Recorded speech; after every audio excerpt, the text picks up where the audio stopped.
আসসালামু আলাইকুম, সবাই কেমন আছেন? আশা করি সবাই ভালো আছেন। আজ আমি রান্না করব টমেটো দিয়ে গোলসা মাছ ভুনা। তো চলুন রেসিপিটা দেখে আসি। এখানে আমি একটু মিডিয়াম বড় সাইজেরই গোলসা মাছ নিয়েছি। মাছগুলোকে খুব ভালোভাবে ধুয়ে বেছে পরিষ্কার করে নিয়েছি। এখন মূল রান্নাতে চলে যাব। এর জন্য চুলায় কড়াই বসিয়ে দিয়ে পরিমাণ মতো তেল দিয়ে দিলাম হাফ কাপ পেঁয়াজ কুচি। যেহেতু মাছটাকে ভুনা করব, এখন পেঁয়াজগুলোকে খুব ভালো করে একটু ভেজে নিব। যেহেতু ভুনা করব, ওরকম লাল করার প্রয়োজন নেই। হালকা একটু পেঁয়াজগুলো সফট আর লাল হয়ে আসলেই কিন্তু হয়ে যাবে। তো আমার পেঁয়াজটা লাল হয়ে গেছে। এখন আমি দিয়ে দিলাম হাফ চামচ, খুবই সামান্য, আদা আর রসুন বাটা। আর দিয়ে দিলাম অল্প একটু পানি, না হলে এখন গুঁড়া মশলা দিব, গুঁড়া মশলাগুলো পুড়ে যেতে পারে। এখন আদাটাকে একটু কষিয়ে নিয়ে আমি দিয়ে দিলাম হলুদ, মরিচ, ধনিয়া, জিরা আর লবণ। সব কিছু আমি 1 চামচ থেকে সামান্য একটু কম দিয়েছি, যেহেতু মাছের পরিমাণ কম। এখন মশলাটাকে খুব ভালো করে কষিয়ে নিব।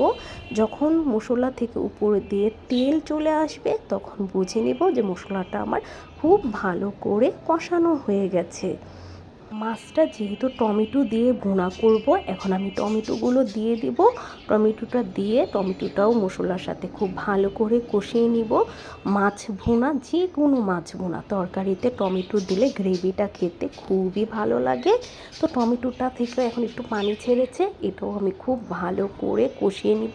আর টমেটোটাকে পুরো মশলার সাথে মেশ করে ফেলবো, যেন গ্রেভিটা খুব সুন্দর ঘন হয়ে যায়। তো এই দিক দিয়ে আমার মশলাটা খুব সুন্দর কষানো হয়ে গিয়েছে। এখন গোলসা মাছগুলোকে আমি সবগুলো এই কষানো মশলাতে দিয়ে দেব। মাছটাকে হালকা একটু কষিয়ে নিব, যেহেতু মাছটা কাঁচা মাছ। ভাজা মাছ হলে, কেউ যদি আপনারা ভাজা খেতে চান, তাহলে কিন্তু কষানোর কোনো প্রয়োজন নেই। আগে ঝোল দিয়ে পরে মাছগুলো দিবেন। আর আমি আজকে কাঁচা মাছটাকেই রান্না করতেছি, তার জন্য মাছটাকে খুব আলতো হাতে কষিয়ে নিচ্ছি, না হলে কিন্তু কাঁচা মাছ ভেঙে যাওয়ার চান্স থাকে। জাস্ট একটু ভালো করে দোনো সাইড ওপর কষিয়ে নিয়ে আমি এখন ঝোলের জন্য পানি দিয়ে দিলাম। এই ঝোলের ভিতরে মাছগুলো খুব সুন্দর সিদ্ধ হয়ে যাবে, আর পানিটাও কিন্তু ঘন হয়ে যাবে। এখন কিছুক্ষণ পরপর হালকা করে একটু করে নাড়া দিয়ে দিতে হবে মাছগুলো, যেন দোনো সাইড মাছটা খুব সুন্দর সিদ্ধ হয়ে যায়। আর এই মাছ খুবই নরম, সিদ্ধ হতে কিন্তু মোটেও সময় লাগে না। উপর দিয়ে আমি বেশ কিছু ধনিয়া পাতা দিয়ে দিলাম। এখন জাস্ট ঝোলটা একটু শুকিয়ে আসলেই কিন্তু আমার গোলসা মাছ ভুনাটা পুরোপুরি রেডি হয়ে যাবে। আর আমি ঝোলটা হালকা একটু ঝোল রাখবো, কারণ এই তরকারিটা ঠান্ডা হয়ে গেলে পরে কিন্তু ঝোলটা আরও বেশি ঘন হয়ে যায়। তো এখন কিন্তু আমার মাছ রান্নাটা পুরোপুরি রেডি। এখন আমি চুলাটা অফ করে দিব। আর যতটুকু ঝোল রেখেছি, এটা কিন্তু ঠান্ডা হলে আরও শুকিয়ে যাবে। তো বলুন তো, গোলসা মাছ টমেটো দিয়ে ভুনার রেসিপিটা আপনাদের কাছে কেমন লাগলো? এটা খেতে এত মজা হয়ে থাকে গরম ভাতের সাথে।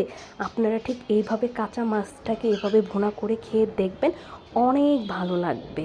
আল্লাহ হাফেজ।